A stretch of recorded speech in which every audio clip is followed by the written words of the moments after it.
Hey preschool friends, it is Miss Erin here tonight, and we are going to learn about why penguins do not get wet when they go in the water.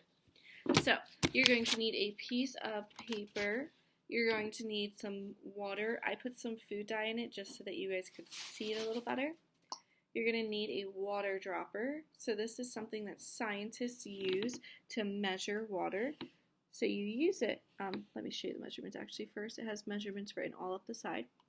Use it by squeezing, sucking up the water, and then you can shoot it out. So it gives control over where the water goes as well. You're going to need the piece of paper, you're going to need a black, orange, and a white crayon. You need the crayons, you can't use markers, it will not work. So let's get started. So first of all, here's my little penguin friend that I drew. I already did this experiment once to see if it worked. So there's some stains of where the blue water sat on the paper, but it did not go through the paper. So this is my penguin friend here, and once you draw yours, you can feel it, that it has this different texture on it. So when you color in your penguin, make sure you color the white areas, the orange area, the eyes, the black. You have to color every part of the penguin. If you guys can see, mine is super shiny all over because penguins have a protective layer all over their whole body. They don't have it just in some spots. So when we go swimming, we don't get soaking wet where our skin is literally drenched and it's going into our bodies and stuff like that. That's kind of how a penguin is. But the penguin, the water literally just wipes right off. We have to use a towel to absorb our water. And our hair absorbs the water and all that good stuff. So penguins, normal birds actually, every bird has feathers. So the penguin has feathers and then the other birds have feathers. And this is what a feather looks like.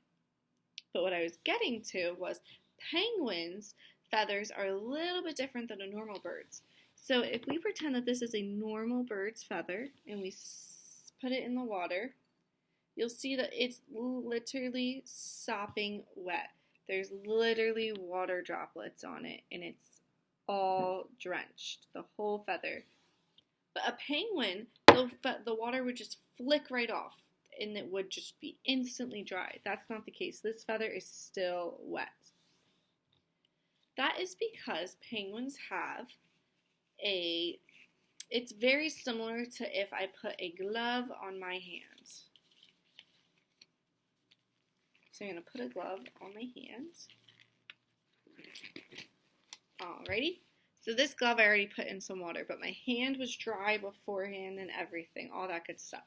But this, I'm going to stick my hand in the water. And the glove is soaking wet. The water is literally dripping off the glove. Make a prediction. Do you think my hand is going to be soaking wet, or do you think it's going to be dry? Let's see.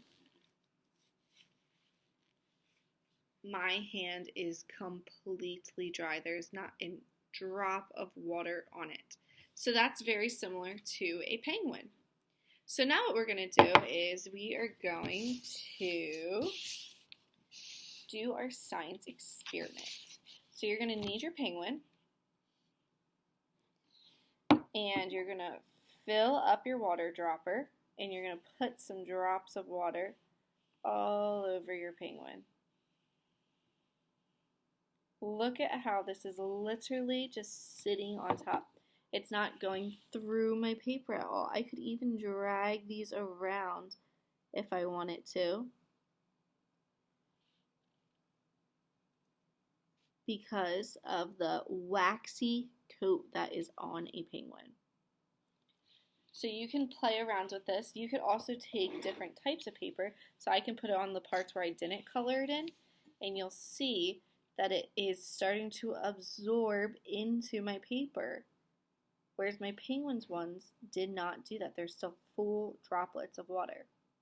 You could use tissue paper, toilet paper. You can use a bunch of different types of paper to play around. And look, I can even take the water and I can just pour it right back into the cup because of that protective coating. And the only part that it stuck to was the very bottom. So that is pretty cool. Penguins have a special layer on their feathers that protects them from the water. That's why they can swim in Antarctica and all of that fun stuff. So if you try out this science experiment, take a picture or send a video in, and we'll post it on our class dojo. I hope you guys have a great day. Bye!